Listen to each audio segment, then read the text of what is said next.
थारो नीमकाना की धरती पे घणो घणो स्वागत।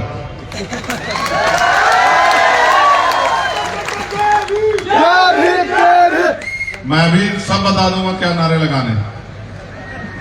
मेरे राजस्थान के प्यारे साथियों, आप मुझे इसलिए नहीं जानते कि मैं किसी नेता का बेटा हूं, मैं किसी मुख्यमंत्री का भतीजा हूं, किसी सांसद का भाई हूं, किसी विधायक का चाचा हूं, ताऊ हूं।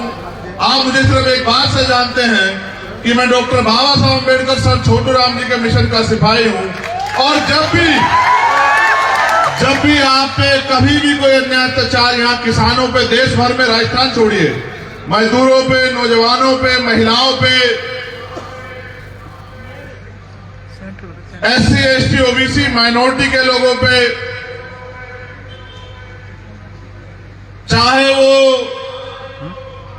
CHA के हमारे साथी हो जिन्होंने कोरोना काल में सेवा की राजस्थान की, उनके आंदोलन का मामला जिसमें 4 दिन में जेल रहा जयपुर की, चाहे वो पहलवान बहनों की सम्मान की लड़ाई हो, चाहे वो जितेंद्र मेघवाल का मामला, इंद्र मेघवाल का मामला हो, कार्तिक भील का मामला हो, प्रकाश रगर का मामला हो, तोला गुजर का मामला हो,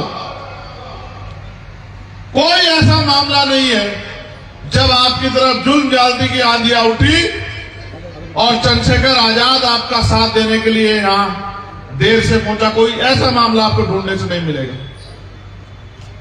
इस प्रांगण में हमारी मातृशक्ति भी उपस्थित है। मेरी और हनुमान जी की दोस्ती की एक सबसे बड़ा कारण यह है कि जब मैं डॉक्टर बाबा साहब अम्बेडकर को पढ़ता हूं, समझता हूं, तो वो कहते हैं मैं किसी भी समाज की, देश की तरक्की उस समाज में रहने वाली महिलाओं की तरक्की से मापता हूं कि उस समाज की महिलाओं की कितनी तरक्की हुई है, उस देश में महिलाओं की कितनी तरक्की हुई है, इसको मैं पैमाना मानता हूं। और जब ये अलायंस की बात चल रही थी, इनके अलग अलग तरह के रूप हैं। कभी ये गुस्सा होते दिखाई देते हैं, कभी ये प्यार बांटते दिखाई देते हैं, कभी ये हक अधिकार के लिए लड़ाई लड़ते दिखाई देते हैं किसानों के लिए, कभी ये जहां न्याय होता है, कमजोर वर्गों पे मूछे रखने पे, घोड़ी पे बैठने पे, उनके हक हकूक की लड़ाई में इकट्ठा खड़े दिखाई देते हैं। लेकिन जो सबसे ज्यादा जिस बात ने मेरे ऊपर असर छोड़ा वो ये थी कि बात है 1997 की, जब इसी राजस्थान के जयपुर राजधानी जो है, अगर याद हो हमारे प्यारे भाई के, अगर याद हो DC JC बोस हॉस्टल में जब जो घटना हुई, एक बहन का अपमान हुआ, रेप हुआ, और यहां के नेताओं की इतनी हिम्मत नहीं थी, बड़े बड़े नेता थे, कि कोई उस बच्ची की आवाज, उस बहन की आवाज उठा दे, उसको न्याय दिला दे। पुलिस भी ताकतवर लोगों के आगे कमजोर पड़ रही थी। जब आप नौजवान नहीं जानते होंगे, आप ढूंढोगे तो आपको मिल जाएगा। तो एक ही व्यक्ति था जिस लड़ाई को आज मैं लड़ रहा हूं, 25 साल पहले अपनी गाड़ी को बीच सड़क पे लगा के जिसने ऐलान किया कि अगर उस बहन को न्याय नहीं मिलेगा तो ये रास्ते नहीं खुलेंगे। ऐसे आपके भावी मुख्यमंत्री हनुमान जी बेनीवाल, जब मैं उनका संघर्ष देखता हूं तो उनका संघर्ष और अपना संघर्ष मुझे एक जैसा लगता है।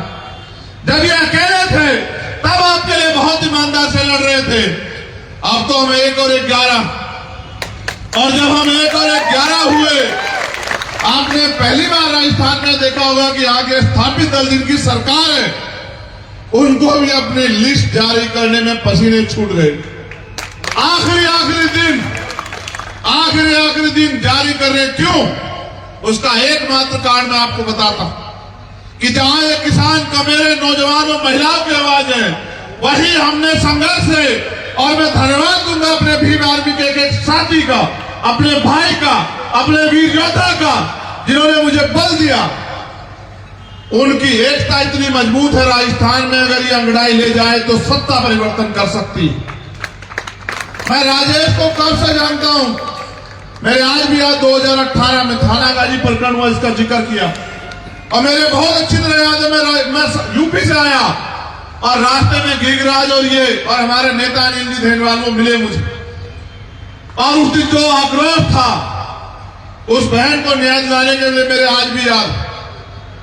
तब मैंने राजेश को पहली बार देखा और मैंने उम्मीद की कि इस प्रदेश में नौजवानों में नेतृत्व उभर रहा है। अगर उनको सही पटल मिल गया और समय पर उनकी एनर्जी को समाज में वेस्ट न किया, उनको आगे बढ़ने का मौका दिया, तो एक ऐसी ऊर्जा पैदा होगी जिस ऊर्जा के प्रभाव में बड़े बड़े शक्तिशाली परिवार के लोग ध्वस्त हो जाएंगे। वोट आपका है, संघर्ष आपका है, लाठियां आपने खाई है, जेल आपने काटी है, अन्याय आपने सहा है। आपकी वोट पे कोई और राज नहीं करना चाहिए। आपकी वोट से अगर किसी को ताकत मिले तो वो मेरे छोटे भाई राजेश कुमार भाइडा को मिले, और इतनी ताकत मिले कि वो विधानसभा में जाके आपके क्षेत्र की समस्याओं के लिए लड़ सके, आपकी समस्याओं से आपको मुक्ति दिला सके। मेरे भोले वाले लोगों, आपने कांग्रेस की सरकार भी देख ली 5 साल की, उससे पहले आपने बीजेपी सरकार भी देखी, और इतिहास हमें सीख देता है। जब यहां गुर्जर समाज के लोग आए आरक्षण की मांग करने, इस सरकार ने, बीजेपी की सरकार ने क्या स्वागत किया। जब हरियाणा में आए क्या स्वागत किया। और 2 अप्रैल 2018 को जब आप अपने हक हकूक की लड़ाई लड़ने के लिए शेड्यूल ट्राइब के लोग सड़कों पे आए, तो मध्य प्रदेश में भाजपा की सरकार ने आपका क्या हाल किया। जब मैं आपकी लड़ाई लड़ने के लिए आया तो कांग्रेस के लोगों ने मुझे मेरे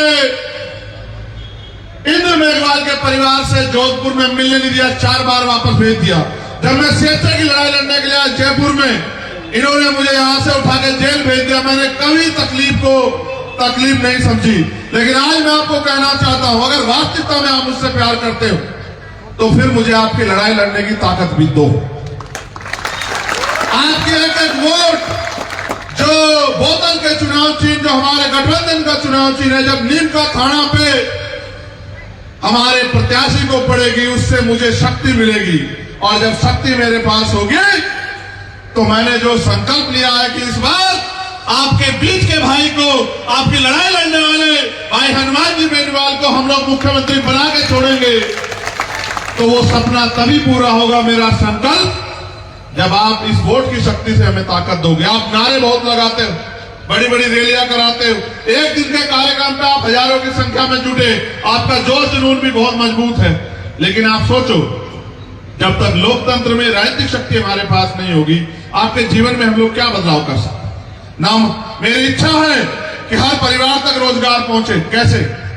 क्या कांग्रेस के लोग आपको रोजगार देंगे? बताओ, क्या भाजपा के लोग आपको रोजगार देंगे? कांग्रेस के लोग तो रोजगार उनको देते हैं जिनको बस में बिठवा के पेपर लीक करवाते हैं।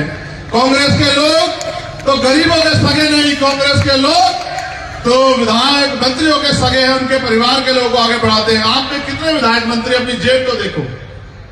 इसी राजस्थान में पानी की समस्या, इतनी जगह पे खारा पानी पी नहीं सकते हैं। खेती की समस्या, एक फसल 1 साल बाद होती है, एक साल बाद होती है। किसान परेशान है, नौजवान परेशान है, महिलाएं सुरक्षित नहीं है। एनसीआरबी का डाटा कहता है कि यहाँ की निकम्मी सरकार के राज में बहन बेटियां सुरक्षित नहीं है। आज इस बार आपके कंधों पर जिम्मेदारी, आप अपने कीमती वोट को इसलिए मतदान करें, भारी संख्या में मतदान करें, कीमती वोट को सोच समझ के दें, क्योंकि ये आपके आने वाले, ये आपके आज के वर्तमान को और आने वाले भविष्य को सुरक्षित करने का काम करेंगी। अगर आपने, जैसा मैंने 1997 की बात आपको बताई कि जिस बहन को वो जानते नहीं थे, उसके सम्मान की लड़ाई के लिए संघर्ष किया 25 साल पहले, आप ये सोचिए, अगर ऐसे भाई के हाथ में राजस्थान की शक्ति होगी तो क्या किसी बहन बेटी पे अत्याचार हो पाएगा? क्या कोई सामंती किसी गरीब को घोड़ी से उतार पाएगा? क्या कोई किसी को मूछे रखने पे हत्या कर पाएगा? बहुत सोच समझ के हमने फैसला लिया है कि इस एकता के जरिए हम राजस्थान में समानता का राज स्थापित करें। आज तो ये राज है कि गरीब के पेट खाली हैं और अमीर का कुत्ता भी खीर खा रहा है। अमीर का कुत्ता भी एसी में सो रहा है, बड़ी बड़ी गाड़ियों में घूम रहा है, और गरीब के बच्चे सड़कों पे पढ़ लिख के इंतजार कर रहे हैं कि उनको कुछ मिलेगा। ये मांगने से नहीं मिलेगा। लोकतंत्र मेरे लोगों, राजनीतिक ताकत बनाओ, वोट हमारा, राज तुम्हारा, नहीं चलेगा, नहीं चलेगा। इस बात को समझो, आपके पास शक्ति है। जब आप बटन दबाओगे आपकी ताकत बढ़ती जाएगी। अगर आप किसी लालच में पड़े, किसी बातों में गुमराह हुए, किसी के बहकाव में आए, तो वही लोग राज करेंगे जो अब तक करते आए हैं, और फिर आपको भी वही मिलेगा जो मिलता है। अब ये सोचो कि वही चाहते हैं जो मिलता है या कुछ अच्छा चाहते हो। अगर अच्छा चाहते हो तो दोनों हाथ उठा के बताओ कि इस बार आपका मत जो है वो आरएलपी या एसपी के गठबंधन के प्रत्याशी को मजबूती से मिलेगा नहीं मिलेगा? दोनों हाथ उठाओ जोर से। मिलेगा नहीं मिलेगा बताओ? मैं आपसे वादा करता हूं, इस सीट पे मेरे कंधों पे ज्यादा जिम्मेदारी है।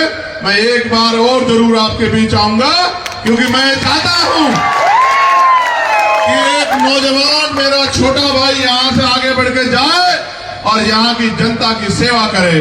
आपने मुझे सुना, इसके लिए बहुत बहुत धन्यवाद। और मीडिया के लोग ये सवाल जरूर पूछेंगे, अगर आपकी सीटें आएंगी तो आप कांग्रेस के लोगों को मुख्यमंत्री बनाओगे या भाजपा के लोगों को? मैं उनको भी कहना चाहता हूं, बहुत दिन हो गया मैं बनाते हुए, थकते हुए, लुटते हुए। अब हम लुटने वाले नहीं है, हम पे नेता भी है, हम पे झंडा भी है, हमारा डंडा मजबूत है।